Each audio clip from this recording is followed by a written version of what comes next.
Dulu saya sudah pernah mereview power supply dari brand Paradox Gaming juga. Namanya adalah Neptune Series yang merupakan salah satu power supply DC to DC modular termurah. Harganya cuma 500 ribuan aja. Nah, kali ini saya akan mereview seri yang di bawahnya lagi, yang lebih terjangkau tapi non-modular, yakni Paradox Gaming Legend Series. Ini harganya cuma 400 ribuan aja dan kalian bisa dapetin sebuah power supply yang punya sertifikasi 80 plus bronze, juga punya aktif PFC plus DC to DC converter. Biasanya kalau sudah seperti ini ya sama seperti yang versi modular ya, dia OEM-nya dari brand Shuei yang sudah pernah saya sebut sebelumnya. Nanti kita akan bongkar dan tes power supply ini. Kita akan bandingkan dengan power supply yang harganya sepadan dari brand tetangga. Ini adalah GameMax yang seri GE, tapi ratingnya 500 watt, jadi sedikit lebih kecil ya. Sedangkan untuk rig tesnya saya masih tetap sama seperti yang sebelum-sebelumnya. Saya memakai Intel Core i7 jadul Gen 4 4770 yang akan disandingkan dengan VGA card yang haus daya, yakni Radeon RX 580 dari Power Color Red Devil. Oke, sekarang langsung aja kita unboxing dan kita bongkar dulu power supply ini sebelum kita tes.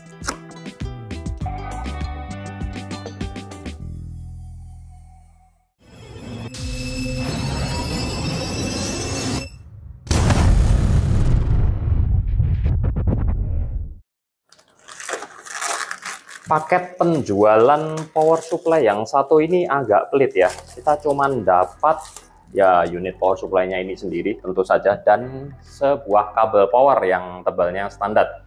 Nggak ada kabel tis atau baut yang biasanya ada di paket penjualan sebuah power supply.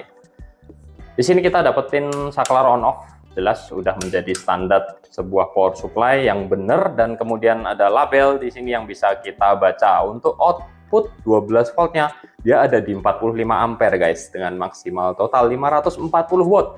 Jadi output 12 voltnya pure ya, hampir mendekati rating 550 nya, bagus lah. Sedangkan untuk kabelnya sendiri ini dia full flat kabel black, dan sekilas nampak cukup panjang, bagus lah. Kebanyakan power supply low budget itu kabelnya pendek-pendek, jadi kita agak kesusahan kalau mau merakit atau mengatur di area kabel manajemen. Dan dia ini juga dapetin 6+2 pin untuk VGA card ya. Ini ada satu dan ada ini CPU EPS guys, 4+4. Mana lagi nih? Harusnya ada dua dia. Ini CPU EPS 4+4 lagi. Jadi untuk power supply ini CPU EPS-nya ada 2 buah. Ini cocok buat kalian yang pakai motherboard high-end yang chipsetnya seri tinggi ya. Biasanya butuh lebih dari 8 pin CPU EPS-nya. Sedangkan untuk PCI Express Power ini 6+2, ada 2 juga yang kabelnya ini bukan kabel yang dicabang ya. Bukan satu kabel dari power supply unitnya terus dicabang di ujungnya, tapi dia sendiri-sendiri terpisah. Saya suka desain seperti ini supaya bebannya bisa benar-benar terbagi rata antara kedua kabel, bukan yang dicabang dari konektor satu ke konektor lainnya. Coba saya cek dulu ya. Untuk spesifikasi kabelnya ini ada di 18 AWG guys. Nggak terlalu tebal sih, tapi masih oke lah ya. Memang peruntukannya bukan yang VGA terlalu high end. Terus secara fisik nggak ada lagi yang bisa dibahas. Ukurannya compact ya, standar MATX. Standar MATX, emangnya motherboard standar ATX maksud saya. Jadi langsung aja kita bongkar, dan kebetulan saya nggak tahu kenapa ini kok nggak ada label atau segel garansi atau quality control semacamnya ya. Jadi kita bisa langsung buka bautnya.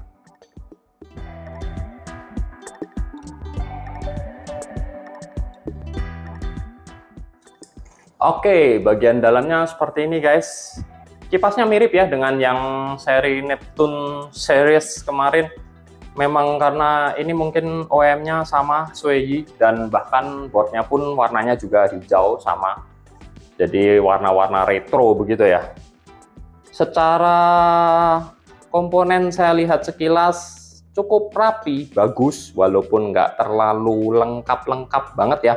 Tapi paling nggak di setiap bagiannya ini ada komponen-komponen vital yang harusnya memang ada. Coba sekalian ya saya bandingkan dengan GameMax GE500 ini guys. yang sudah pernah saya review sebelumnya. Kebetulan ini sudah posisi saya buka juga.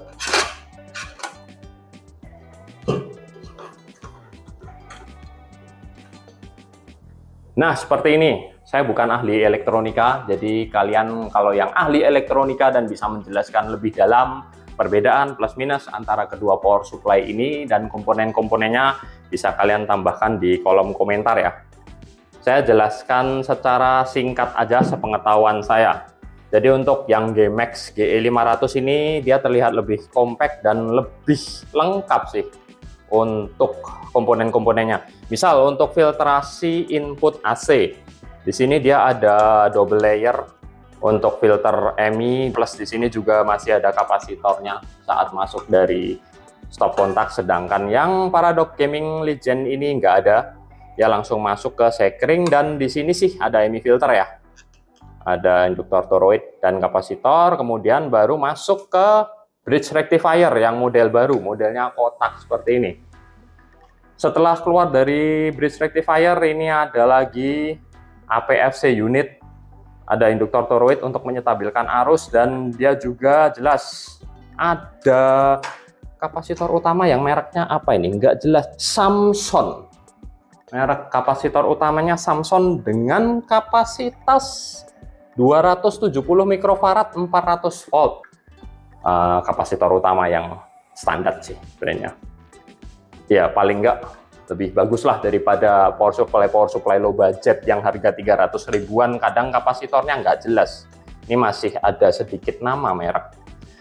Kemudian ini masuk ke trafo untuk menurunkan arus dari DC high voltage ke DC low voltage. Kemudian ini juga ada heatsink, tadi lupa saya sebut ya, yang ada transistor powernya. Heatsinknya cukup panjang ya, nggak terlalu lebar tapi panjang. Di sini juga ada heatsink untuk output dari trafo yang isinya dioda lagi penyearah arus, nggak terlalu panjang. Kemudian ini DC to DC converter, dia cuman ada satu induktor toroid untuk menyetabilkan arus yang keluar dari trafo, yang kemudian akan dikonvert lagi menjadi 12, 5, dan 3. Beda dengan yang GMAX ini ya, GMAX ini masih belum DC to DC converter. Jadi DC trafo ini yang bekerja mengeluarkan 3 arus yang berbeda sekaligus, 12, 5, dan 3. Kalau yang di sini dia 2 step. Setiap voltase antara 12 volt, 5 volt, dan 3 volt itu tidak saling berhubungan guys. Jadi kalau ada beban ditaruh di 12 voltnya, 5 voltnya nggak ikut ngedrop. Itulah kelebihan dari DC to DC converter. Dan ini juga bagian sekundernya saya lihat rapi banget ya. Dia udah pakai solid kapasitor semua guys. Ini yang saya tadi bilang modern juga, karena beda dengan yang GMAX GE series, dia masih pakai kapasitor model jadul. Di sini lebih banyak kapasitor SMD yang modelnya kayak IC seperti ini, kecil-kecil, termasuk resistornya juga. Dan bahkan output kabelnya ini pun dia ada semacam soketnya seperti ini, jadi terlihat lebih rapi ya. Nggak seperti ini nih, yang GE series ini dia langsung disolder ke boardnya yang ada heatsink-nya warna kuning, orange, merah itu guys. Sedangkan kalau yang ini dia ada konektornya, bagus build quality-nya. Oke, jadi udah nggak ada lagi ya yang bisa saya bahas karena saya memang awam soal ini. IC proteksinya di mana ini? Kok nggak terlalu kelihatan saya. Tapi yang jelas ada ya, karena di speknya dia juga ada proteksi-proteksi seperti UVP, OVP, short circuit, dan lain sebagainya. Nah, jadi sekarang mending langsung aja kita tes dan bandingkan antara kedua power supply ini ya.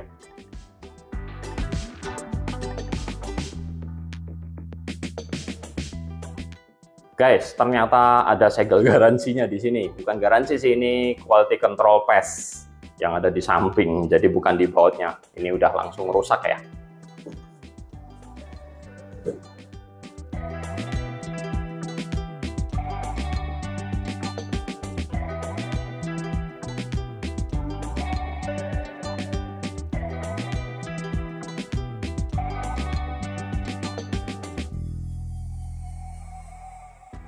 Saya tarik lagi ya kata-kata saya tadi yang bilang kabel-kabelnya lumayan panjang. Ternyata ini kabel PCI Express powernya sangat pendek guys.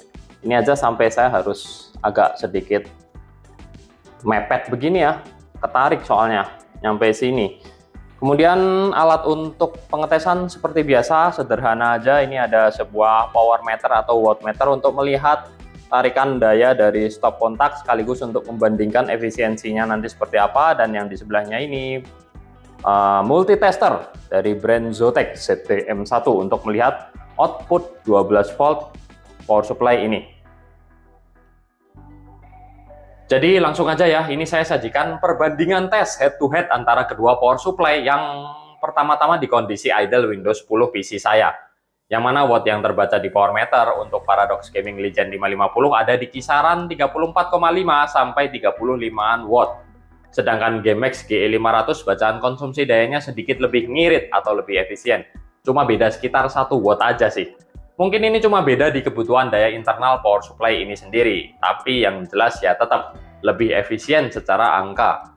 Sedangkan untuk bacaan output 12 voltnya, Legend 550 terlihat lebih baik di kondisi idle ini karena lebih mendekati 12,00 dibandingkan GE500 yang output 12 voltnya sedikit over, tapi ya masih jauh di bawah batas aman 12,6 volt sih. Kita beralih ke kondisi full load PC saya. Di sini saya bebani dengan menjalankan dua aplikasi benchmark sekaligus, Cinebench untuk CPU dan Unigine Heaven untuk GPU. Dengan begini kondisi load keduanya bisa hampir selalu 100%. Perbandingannya adalah seperti ini guys. Tarikan atau konsumsi daya listrik yang terbaca di power meter di kondisi ini kalian bisa lihat sendiri ya. Legend 550 jelas lebih efisien. Dan ini wajar sih karena sertifikasi 80 plus yang sudah bronze. Sedangkan GameX GE500 kan masih 80 plus watt alias 80 plus biasa. Selisihnya sih cuma sekitar 15an watt ya. Tapi kalau secara persentase ya kita coba genepin aja ke 300 watt supaya gampang. Berarti tingkat efisiensinya beda sekitar 5%. Jadinya cukup banyak ya. Cuma yang bikin saya salut adalah kestabilan output 12 volt di Paradox Gaming Legend yang sama sekali nggak ada drop atau penurunan dibandingkan saat kondisi idle tadi. Sedangkan GameX GE500 mengalami drop voltase yang walaupun masih bagus juga sih ini. Dropnya cuma sedikit, cuma 0,2 volt, yang mana masih jauh dari batas aman toleransi 5%. Tapi soal kestabilan output di kondisi load yang fluktuatif atau naik turun, jelas Legend 550 bakal lebih baik. Ya ini juga berkat fitur DC to DC converternya. Nah, jadi dari hasil tes sederhana saya tadi sudah bisa kelihatan ya kemana-mana lebih unggul yang Paradox Gaming Legend Series. Baik itu soal efisiensi atau tarikan daya, terutama saat full load dia lebih ngirit, dan juga output 12 voltnya yang sangat stabil.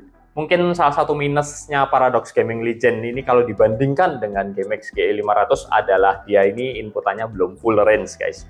Nggak seperti GameX GE Series yang bisa terima AC input dari 100 sampai 240 volt. Jadi power supply seperti ini lebih cocok buat dipakai di lokasi atau tempat yang inputan listriknya kurang stabil. Mungkin biasanya daerah-daerah terpencil gitu ya, yang sering brown out atau drop sampai di bawah 200 volt. Maka GameX ini lebih cocok kalau dibandingkan dengan Paradox Gaming Legend Series. Selebihnya Paradox Gaming unggul di segala sisi.